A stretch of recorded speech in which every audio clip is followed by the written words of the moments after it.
नमस्कार दोस्तों, स्वागत है आप सभी साथियों का स्मार्ट स्टडी यूट्यूब चैनल पर। साथियों, आज 13 जून 2023 और आज एसएससी एमटीएस का पेपर था। देखिए, एसएससी एमटीएस का पेपर आपका जो है 19 मई तक हुआ था। उसके बाद पेपर जो है आपका जून में था और 13 जून से 20 जून तक अभी आपका पेपर होने वाला है।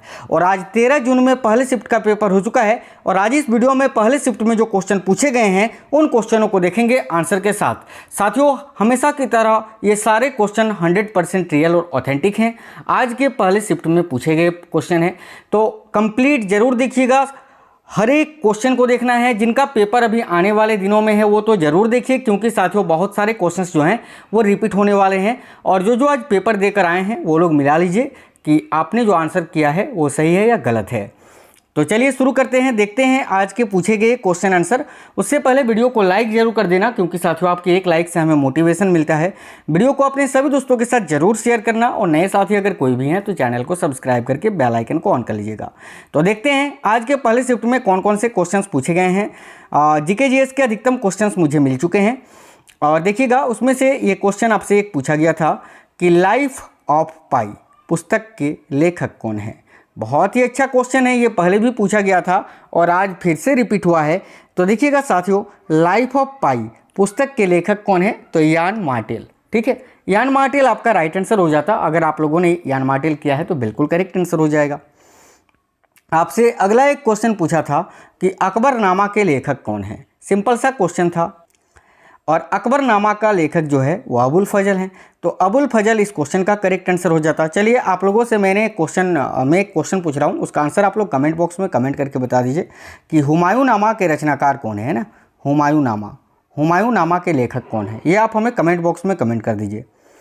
एक क्वेश्चन आपसे पूछा था कि शीश महल का निर्माण किसने करवाया था।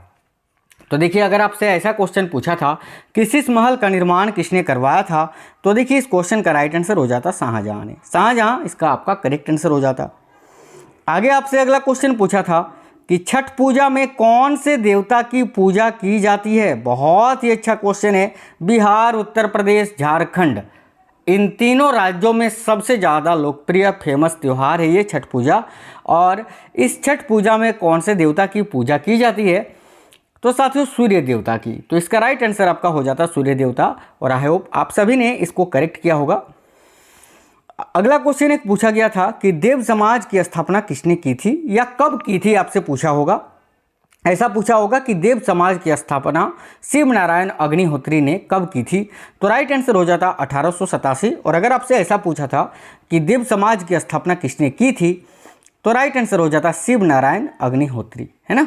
चलिए आगे देखते हैं। आगे आपसे क्वेश्चन पूछा था कि पंथी नृत्य का संबंध किस भारतीय राज्य से है। तो साथियों देखना, पंथी नृत्य का संबंध जो है किस भारतीय राज्य से है, तो करेक्ट आंसर हो जाता छत्तीसगढ़। छत्तीसगढ़, है ना। जैसे कि छत्तीसगढ़ का एक और नृत्य के बारे में आपसे पूछा जाता है, राउफ, है ना। राउत नहीं, राउफ। तो राउफ भी जो है वो छत्तीसगढ़ से ही संबंधित है। तो इसका भी राइट आंसर आपका छत्तीसगढ़ हो जाता। आगे आपसे क्वेश्चन एक आर्टिकल से था कि चुनाव आयोग का संबंध किस अनुच्छेद के अंतर्गत है, या भारतीय चुनाव आयोग का संबंध जो है किस अनुच्छेद के अंतर्गत वर्णित किया गया है। तो साथियों, इलेक्शन कमीशन देखिएगा, चुनाव आयोग का संबंध जो है वो आर्टिकल 324 अनुच्छेद 324 के अंतर्गत किया गया है। तो इसका राइट आंसर आपका हो जाता 324। और इस क्वेश्चन को आप सभी ने बिल्कुल सही किया होगा। ऐसे क्वेश्चन आप नहीं छोड़ सकते हैं। ठीक है साथियों, वीडियो को अपना एक थम्सअप जरूर कर दीजिएगा, क्योंकि आपके लाइक से ही हमें मोटिवेशन मिलता है।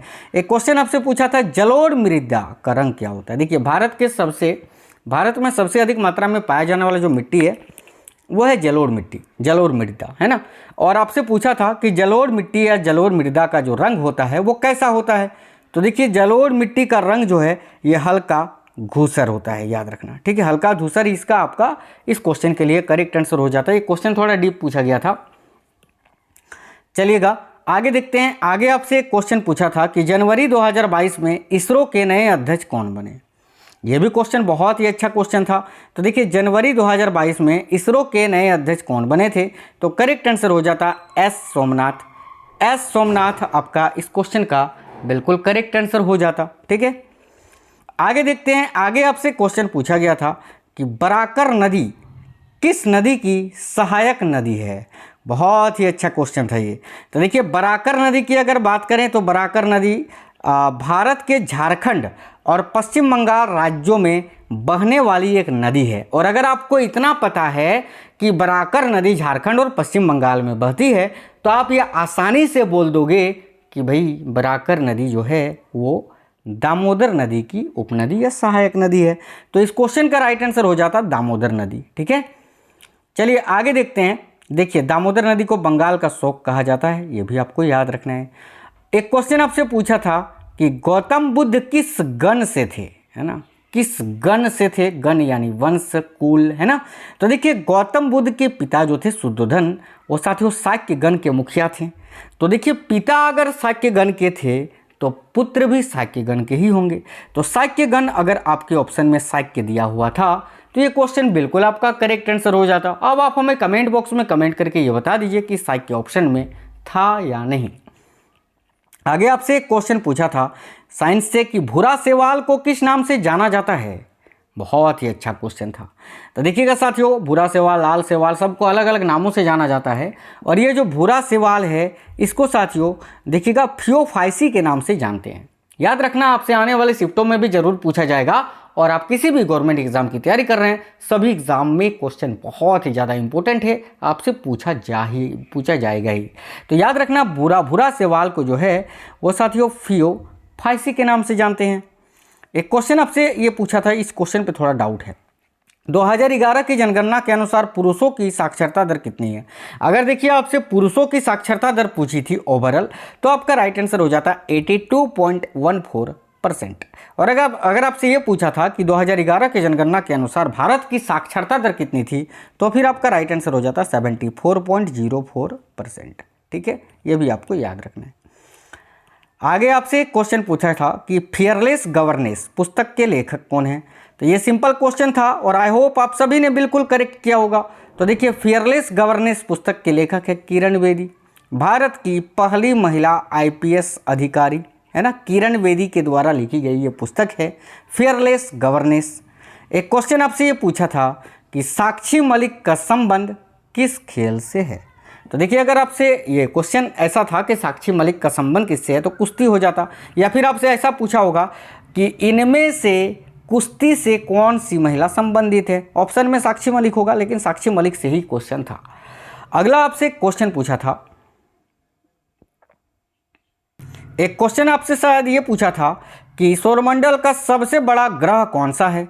तो फिर आपका राइट आंसर हो जाता बृहस्पति। ठीक है, इस क्वेश्चन पे डाउट है, हालांकि जितने क्वेश्चन मुझे रियल और ऑथेंटिक मिले थे लगभग मैंने सारे ही क्वेश्चन आपको करा दिए। 2-4 क्वेश्चन छूट गया है जो कि मैं अगली वीडियो में आपको करा दूंगा। और एक चीज़ आपको बता दें, शाम में 7 बजे देखिए, एक दिन में 3 शिफ्ट में पेपर हो रहा है, पहला शिफ्ट, दूसरा शिफ्ट और तीसरा शिफ्ट।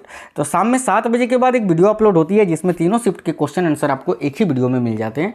तो उस वीडियो को आप लोग जरूर देखा करिए। साथियों, बात करें ओवरऑल एग्जाम लेवल की, तो देखिए आपका GS और इंग्लिश में ही आपका मेरिट बनेगा, जो कि टोटल 50 नंबर का पूछा जा रहा है। और 1 नंबर के लिए आपको 3 नंबर मिलेगा, यानी 50 या 150 नंबर का आपका मार्क्स है, जिस पे आपका मेरिट बनेगा। बाकी रीजनिंग और मैथ जो है जो कि 40 नंबर का पूछा जा रहा है, 20-20 नंबर का, वो आपका क्वालिफाइंग मार्क्स है। ठीक है, तो मैथ और रीजनिंग तो ठीक है, वो आप आसानी से कर लोगे। मेरिट आपका इसी पे बनेगा, GS और रीजनिंग पे। तो इसको थोड़ा अच्छे से करिएगा और तुक्का नहीं लगाइएगा। ठीक है, तो आपको ये वीडियो कैसा लगा है आप हमें कमेंट बॉक्स में कमेंट करके जरूर बताइए। अगला वीडियो जैसे ही पेपर शिफ्ट खत्म होता है आपको मिल जाएगा। और शाम में 7 बजे तो आपको तीनों शिफ्ट के पेपर मेरे क्वेश्चन आंसर एक ही वीडियो में मिल जाते हैं। उस वीडियो को आप लोग जरूर देखा करिए। तो वीडियो को लाइक कर दीजिएगा, शेयर कर दीजिएगा, और नए साथी जितने भी हैं चैनल को सब्सक्राइब करके बेल आइकन को ऑन कर लेना। मिलेंगे नेक्स्ट वीडियो में, तब तक स्वस्थ रहें। जय हिंद साथियों, वंदे मातरम।